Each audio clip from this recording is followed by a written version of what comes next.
Hi, Assalamu alaikum. Welcome back to my channel. இதுவரைக்கும் யாரும் என் சேனலை சப்ஸ்கிரைப் பண்ணாம இருக்கீங்களா? உடனே சப்ஸ்கிரைப் பண்ணி வச்சுக்கோங்க. இன்னைக்கு நாம ரொம்பவே ஹெல்தியான சௌசௌ கிரேவி தான் பார்க்க போறோம். இதை நம்ம தோலை சீவி க்ளீன் பண்ணி வாஷ் பண்ணி எடுத்து வச்சிருக்கோம்.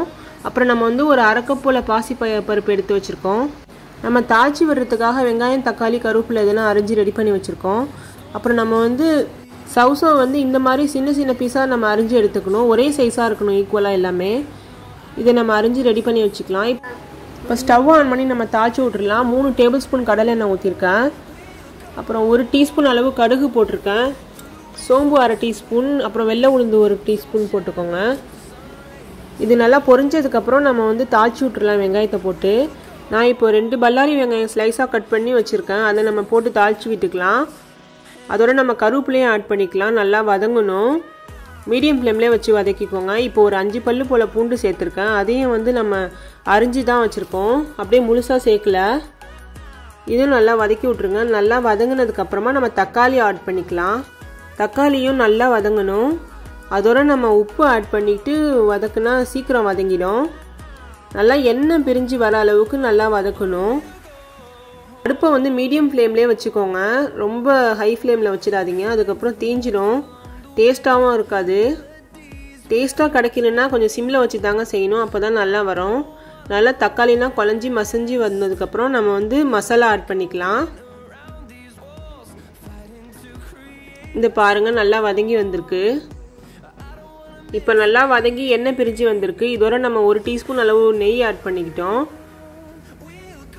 வெங்காயமும் தக்காளியும் நல்லா வதங்கியிருக்கணும். இப்போ நம்ம வந்து மசாலா ஆட் பண்ணிக்கலாம். 3/4 டீஸ்பூன் அளவு மிளகாத்தூள் போட்டிருக்கேன். அரை டீஸ்பூன் அளவு சாம்பார் பொடி போட்டுக்கலாம். டீஸ்பூன் அளவு ஒரு 3/4 டீஸ்பூன் அளவு மல்லித்தூள் போட்டுக்கலாம். அப்புறம் நம்ம வந்து ஜீரகத்தூள் போட்டுக்கலாம். ஜீரகத்தூள் வந்து ஒரு அரை டீஸ்பூன் அளவு போட்டுக்கோங்க. மஞ்சத்தூள் வந்து ஒரு 1/4 டீஸ்பூன் அளவு போட்டுக்கோங்க. இதை நம்ம வந்து ஃபுல்லாக மிக்ஸ் கொடுத்து இந்த மாதிரி கன்சிஸ்டன்சி வர வரைக்கும் வதக்கிக்கணும்.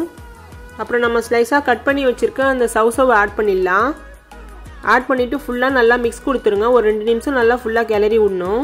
நம்ம வாஷ் பண்ணி வச்சுருக்க பாசிப்பருப்பை வந்து அதை தண்ணி ஆட் பண்ணி ஒரு 2.5 கப் போல் தண்ணி ஆட் பண்ணி நம்ம ஊற்றிருக்கோம். இதில் அரை கப் தான் நம்ம எடுத்துருந்தோம் பாசிப்பருப்பு. இது நல்லா ஃபுல்லாக மிக்ஸ் கொடுத்துருங்க. தண்ணிலாம் ஊற்றிட்டு உப்பு தேவைன்னா ஆட் பண்ணிக்கோங்க, செக் பண்ணிவிட்டு. உங்கள்கிட்ட மல்லிக்கீரை இருந்துச்சுன்னா அதையும் போட்டு நீங்கள் செஞ்சுக்கலாம், நல்லாவே இருக்கும். என்கிட்ட மல்லிக்கீரை இல்லை. இப்போ நம்ம வந்து விசில் வச்சு எடுத்துக்கலாம். 2 விசில் வந்தோன்னே அடுப்பை சிம்மில் வச்சுட்டு ஆஃப் பண்ணிக்கலாம். இப்போ உங்களுக்கு ரொம்பவே டேஸ்டியான ஹெல்தியான சௌசௌ கிரேவி ரெடி ஆகிடுச்சு. இதை நம்ம சப்பாத்திக்கு எடுத்துக்கிறா இருந்தால் அப்படியே கூட எடுத்துக்கலாம். நான் பிளைன் ரைஸில் போட்டு கொடுக்கறதுனால இதை நம்ம தண்ணி கொஞ்சம் ஊற்றி ஒரு 5 நிமிஷம் போல் பாயில் பண்ணி எடுத்துக்கலாம். அடுப்பில் வச்சு நல்லா சிம்மில் வச்சுட்டு ஒரு 5 நிமிஷம் போல் வச்சுக்கோங்க. நல்லா கொதிச்சதுக்கப்புறம் அடுப்பை ஆஃப் பண்ணி இறக்கிடலாம். ரொம்பவே டேஸ்டி அண்ட் ஹெல்தியான சௌசௌ கிரேவி இந்த மாதிரி கன்சிஸ்டன்சியில் இருக்குங்க.